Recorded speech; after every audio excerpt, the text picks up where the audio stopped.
Tom Murphy, our guy over at the Arkansas Democrat-Gazette. Got some tough news for Keith Jackson's son, Hoyland Jackson. He is looks like he's going to get a medical hardship, and he's done with his Razorback career. Now, he was at the tight end position, like Levi Draper, and like we've seen with some other guys. Depth still there's an issue. What is his loss going to do for that position group, Tom?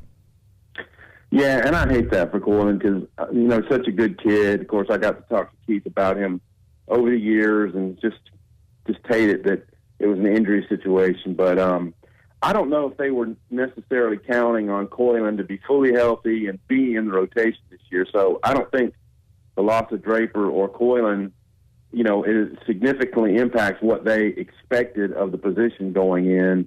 It's just going to be light. I mean, they moved Dominique Johnson over there, and then if you heard Sam Pittman on his radio show last night, they moved him for a day, and when he came back, he was twice as good at running back. And if they keep doing that at some other positions, maybe he'll be Herschel Walker or Darren McFadden before you know it, which was a pretty funny take. But I just think that, the tight end is important to them. It's important, as an inline blocker, and then as a guy who can be that outlet for you. And then, Hudson Henry can probably match up against some safeties and beat them and have big plays on you. So it's just, where under Brett Bielema, Arkansas went with some 3 tight end, like jumbo packages near the goal line.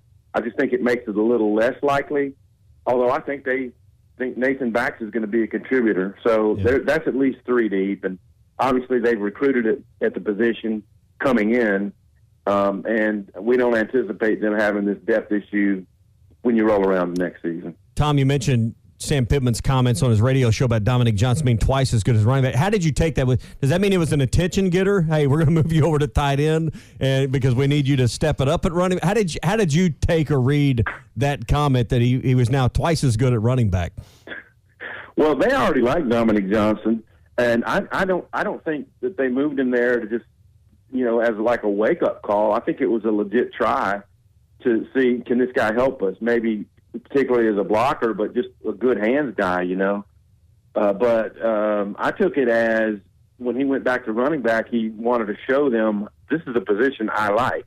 And he's a good big back. And, honestly, with the issues they've had in camp at running back, Traylon Smith losing time, T.J. Hammond's losing time, A.J. Green, not participating in either scrimmage, there's a scenario where Dominique Johnson, if say all those guys are sidelined, he's like your second back behind Rocket. I mean, and Oglesby missed some time in camp too. So it's a position you're going to take your shots, and you want to be as deep as you can. And Dominique Johnson has given them value, and he had some moments in spring scrimmages, and we've seen what he's done in their fastball starts. He's got a little wiggle to him and power. So I just think he's another good guy to have in the rotation. Tom, a lot of national guys, when I speak to them, they always ask me about Trey Knox. Now, Trey was in attendance last night for Sam Pittman Live. You think about his junior year, he's got an opportunity with Mike departing for Oklahoma. Do you think Trey Knox has the most pressure of any wide receiver in that room? He probably does, since he was a well-regarded recruit and had a good freshman year. He had a better freshman year than Traylon Burke, which in retrospect is hard to really believe, but it is the truth. And I just think he's such a caring guy that I don't know. I'm not going to say maybe he overthinks things, but he's just a caring guy, and I want him to succeed. And I thought it was interesting that they brought him to the first radio show of the year. And the thing is, he's bigger. Now, the issue he had last year was he had trouble separating. And so if you're bigger, he says he feels faster. Well, if you're bigger, how are you really faster? And maybe body positioning and all that will play a role in it. We are not privy to the bulk of the team period. In the minimal amount of one-on-one and team period we've seen, Knox has made a few plays, but, Greg Brooks held his hand down, and Knox didn't come away with a catch, which would have been a long, long gain on a K.J. Jefferson throw the other day. Probably pass interference. He drew it. But sometimes you come down with that catch too, and it's a longer game. So I would love to see Trey Knox jump up and have a better season. We heard Sam Pittman say the other day that Keyshawn Jackson was in their top 3 receivers. He didn't name any names, but when you think top 3 receivers, you think Traylon Burks, Davion Warren, and then who? And he said Keyshawn Jackson's in there. So, there's some pressure on Trey Knox to get open and make catches this year. Tom, I look back at Marcus Monk's career, who was about 6'6", but he ran a 4'6", 4'7", 40. But what he was able to do, not necessarily get separation, but just go up and get balls. If I'm Trey Knox, I'm watching every bit of film of Marcus just to see, and I'm just telling KJ this year, just throw me the ball up. Is that a feasible solution for Trey this year to just try and get the ball more from that perspective? Well, I mean, it could be. It's a riskier throw, and in the last couple of days, we've had some guys. I think it was Trey Knox on the radio last night saying that KJ is not putting the ball in jeopardy as much as he did before. That he's not throwing it into the teeth of defense. But I guarantee you that Traylon Burks, if he's man on man with somebody, and KJ's under pressure, that's an opportunity for a huge play, more likely than it is a pick. And so if he has that trust factor with Knox as well, then it could be an option for him. And Traylon Burks at 100%, y'all, one of the best receivers in this country, and some of the catches they've shown him making in camp and what we saw from him last year, he can high point balls, he can beat guys right on them, and he can make one-handed catches. He's phenomenal. Tom Murphy chatting with us this morning. We're 9 days away from Arkansas's first game against Rice. Tom, after the second scrimmage last week, we continue to hear a lot of glowing comments about Malik Hornsby. There's probably no really reason to believe there's any kind of quarterback battle because I think we all believe K.J. Jefferson's going to start. But what do you make of all these, very glowing comments about Hornsby and his athleticism, his wiggle when he runs? The word electric gets thrown around a lot from the people that have gotten to see and be inside of practice. What do you think Hornsby's role will be early in the season with this offense? Yeah, it's confidence boosters for him, and he's just up and down. I mean, yesterday he had Bryce Stevens on a slant in the fastball start, and he threw behind him. I mean, and that's a 6 or 7 yard gain that you forfeited because you threw it behind and he didn't catch the ball, and now it's 2nd and 10. You know what I mean? So I do love Hornsby's athleticism. The way they talked about him after the scrimmage, that he could, if he gets the edge on you, you're in trouble. That's a great thing to have. But you do have to have the passing threat as well. I hope they mix in some packages for him. I hope he gets a series against Rice and, see how he does. And if it's productive, then maybe he gets a second series against Rice. Mm-hmm.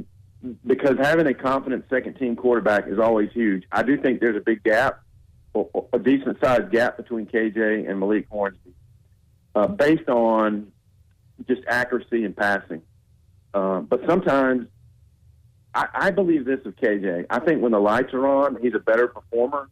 And Kendall Briles mentioned that the other day as well. And so if he can be what they think he's going to be, then Hornsby is a clear backup, but hopefully a guy you can give some reps to that you feel comfortable if you have to use him in a game. Yeah, really the only chance we've gotten to see Hornsby that I really remember are goal line packages or well inside the red zone. I want to see the kid take the ball and run the team from the 25 or the 30, and let's see if we can string together some first downs and move the ball. So I mean that's really not something we've seen yet. No, we have not, and I think it was the Auburn game that he had that package. It just didn't work very well. So I'm with you. What can you do when it's 1st and 10 from your own 25? Can you move the team? Mm-hmm. And in the spring game, he was up and down in that, but he did throw into potential INT situations at least 3 times in that game, and against a really good defense. Instead of the second team, there could have been picks in that. So hopefully he just learns what the danger zones are and that kind of thing, and you can bring him along at his tempo and not have to rush him on things. But I do believe the upside could be pretty magnificent. Yeah. You mentioned Burks out there. We know Stromberg's back. Give us a little update on where we're at with some. I mean, it's a long kind of list of guys that were held out of the scrimmage, some of it precautionary. Catalan on that list. Where are we at as we're closing in on a week to go coming up this Saturday? Yeah, well, some of the key guys have been dinged up. Traylon Smith, but that's a turf toe, and he seems to be back. So hopefully, he's ready to go. T.J. Hammonds was banged up. I think he's a guy who brings value, even if he's behind Rocket Sanders in the rotation. You can put him in the slot and try to beat people like he did against LSU, and he just brings value, and he's a home run hitter. Traylon Burks is one that's of concern because he hasn't practiced in a while. They say he'll be ready for Rice, but that remains to be seen. Catalan was out of his green jersey yesterday, so hopefully that shoulder is minimal to the point that a couple of weeks of rest and keeping him from hitting people, he'll be ready to go for the opener. Trey Williams, it looked like a lower leg thing on Monday, but he talked to us yesterday, and he seemed to be moving around pretty good, so I think he'll be okay. And, otherwise, no season enders. But Dalton Wagner and Ty Clary both have been in red a little bit. But, again, think they'll be ready to go and think there'll be more depth. Tykeus Crawford's probably going to get some snaps at right tackle just to see if this kid's ready for the big time. And I think Bo Limerick has played enough behind Ty Clary that they could count on him if they needed to at right guard if Clary opens the season still a little bit dinged up. So, I don't know. There's just a glint of promise based on the way this team competed and was hard to beat last year that they can take a step forward. And if KJ is everything they hope he can be, Arkansas could be a solid team and win their non-conference games, have a really good shot against Texas, and can maybe upset a few teams along the way. But just, a middle-of-the-pack type SEC team that on a good day can challenge some of the teams that you consider to be ahead of them in talent right now. Tom, we'll have you on next Monday, and as we'll do, it'll be game week, man. Really excited. How about it, man? It's coming right at it. Sounds good. The start of the season is just around the corner, and if you're into sports betting, Bet Online is where you should go to win some money today. Whether it's live bets during games or future bets on who you think will win the championship, Bet Online has all the latest odds, news, and information for all your online sports betting needs. Visit the website today or use your mobile device to join and receive a 50% welcome bonus on your first deposit. So before the next big game or before the season starts, head on over to Bet Online and start playing today. That's Bet Online, your online sportsbook experts.